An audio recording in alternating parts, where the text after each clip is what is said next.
Welcome to Wales This Week. On tonight's programme, how this cannabis grower stayed out of jail. And what's on the European menu, with elections just next month. Neil Morgan will not stop growing cannabis. He's campaigning for the right to cultivate and smoke as much as he wants to. That's led to 2 jail sentences, but lately the judges have been more lenient. So, is Neil Morgan winning? And should he be winning? Matthew Blythe reports. Cultivation of cannabis is rife in Wales. This man says there's a secret network of thousands of growers. Tonight he takes Wales This Week behind the scenes of one of our biggest cottage industries. 3,000 growers in Wales. Minimum 3,000 growers. Well, I say we are producing half the cannabis in the UK. Growers produce half the cannabis in the UK. And it's almost like a massive club. But he's no ordinary member. He grows for himself to challenge the law through the courts. He gets busted to argue his case in front of a judge. The basis of his legal argument is Article 8 of the European Convention on Human Rights. It addresses the right of every citizen to have a private life. Article 8 is the right to private life. There should be no interference by public authority in the exercise of this right, in accordance with the law, or as is necessary in the law, unless you break these certain principles of the rights and freedoms of others. Now, I have not interfered with the rights and freedoms of others, so I cannot therefore be in contravention of Article 8. Therefore, the NDA 1971 cannot go through my defence. They cannot haul me in because I haven't done anything, I haven't breached that wall, that defence, if you like.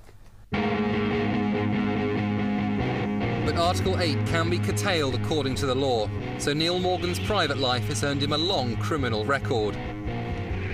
Over 35 years he's been busted 15 times, fined on numerous occasions, jailed twice. When he's not tending to his plants, he's researching the law to reinforce his legal arguments, which he puts to the court. We told MP Paul Flynn about Neil Morgan's campaign. Some reforms in our country have come from brave people who challenge the existing laws. I mean, I think it's dangerous from his point of view. He's likely to suffer with a prison sentence, which is not a pleasant experience. But he sees that as a way of challenging the law. In 2006, Neil Morgan was challenging the law in a couple of caravans in some woods in West Wales near Newcastle Emlyn. He was using the same site to break caravans for scrap metal. In the front, I've got the caravans I'm breaking, right? And round the back, away from all the nonsense, I've got my little caravan and the 2 little grow caravans that I've got. That's in the photographs here. And that's it.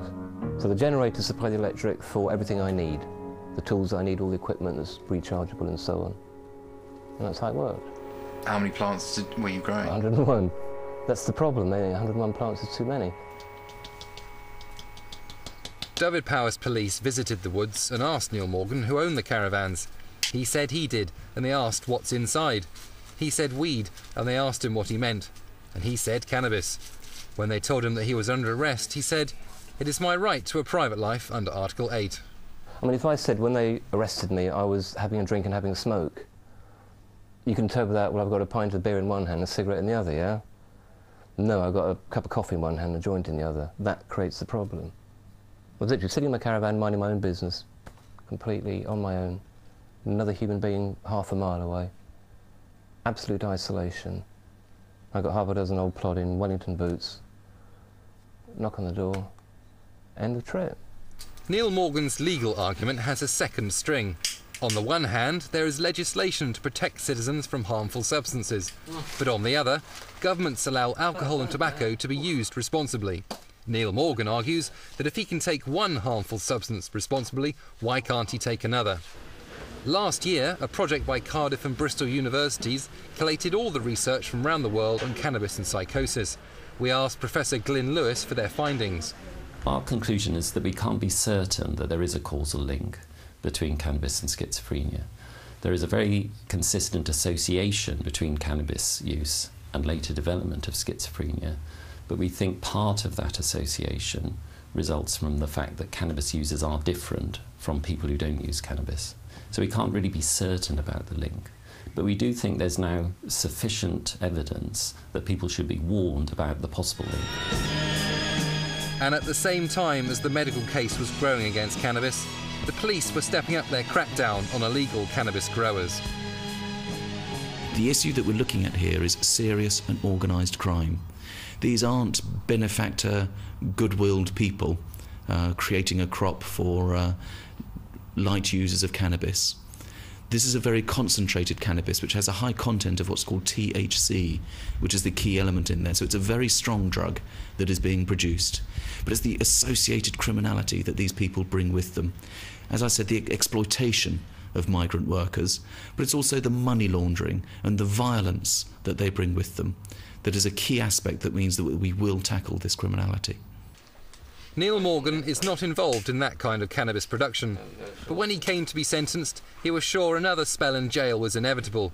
We spoke to him a week before sentencing. Production, I could get up to 2 years on this one. If I'm convicted again, third time production was a mandatory 7 years.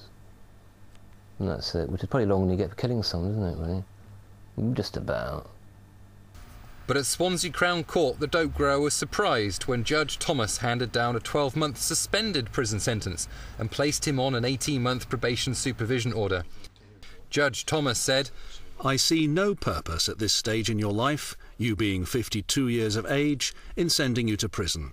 But if you do not obey the order that I'm going to make, then that is what will have to happen." Maybe common sense prevailed. Perhaps people are starting to see that it's not necessary to destroy people's lives for absolutely no reason at all. Neil Morgan returned to his home in Abercrave in the Swansea Valley and continued growing cannabis. He was arrested again in July 2007, this time with 148 plants. He was bailed and planted some more. Then in December he was arrested again with 104 plants. At his conviction at Cardiff Crown Court, his probation report recommended a prison sentence, but Judge Philip Richards deferred sentencing for 6 months to give Neil Morgan a chance to clean up his act. Then in March this year, a second probation report stated he had stopped growing.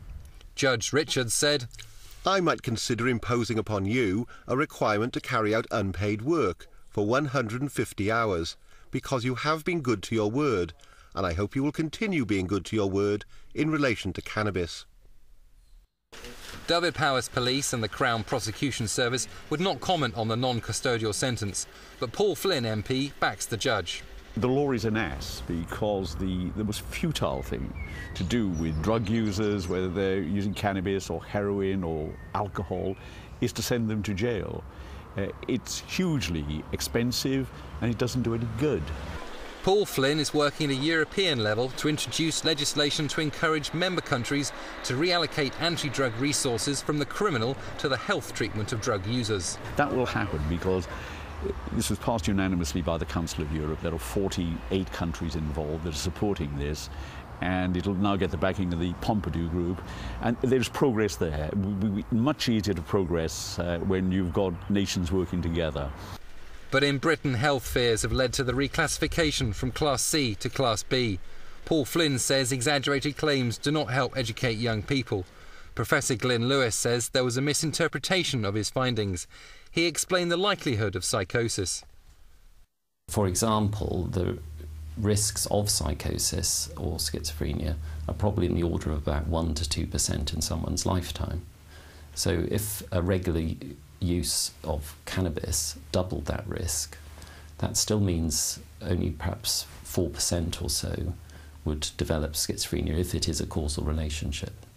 So that means 96% of people, if you like, could use cannabis without any risk of this psychotic illness developing. Dr. Omcom is a respiratory physician at Imperial College in London. He's been using CT scans to study the damage cannabis can do to patients' lungs. So this is a scan of one of my younger patients with evidence of holes or emphysema on their scan. If you imagine normal lung is grey like that, that's the heart, and this is your main windpipe. Can you see the black areas here at the edge of the lung? These are what we call emphysematous change, and so in this young person they already have evidence of damage, and this may be either a combination of tobacco and cannabis. We would only expect to see these types of changes in someone quite a bit older who smoked tobacco alone. His report is due to be published later this year. It's likely to lead to a wider study. It could be a sleeping problem. He says young cannabis smokers might not be aware that they have emphysema. These holes, the emphysema areas of the lung, can be completely silent.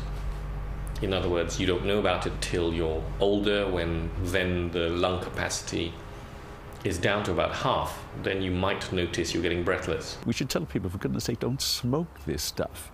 There are lots of ways of ingesting it, particularly using vaporizers, that will avoid all the dangers of smoking. But whatever the dangers, some users say it's their right to decide whether to take or even grow cannabis. Everything in society's got a problem. And you cannot nanny everybody against everything. We've got a choice. I don't have to smoke. I can choose not to. I can choose to. I can't drink. I don't like drinking. It's still my choice, and I don't care if somebody wants to drink. Just don't give me a problem with it, and I won't give you a problem with my smoke. Each to their own. After the break,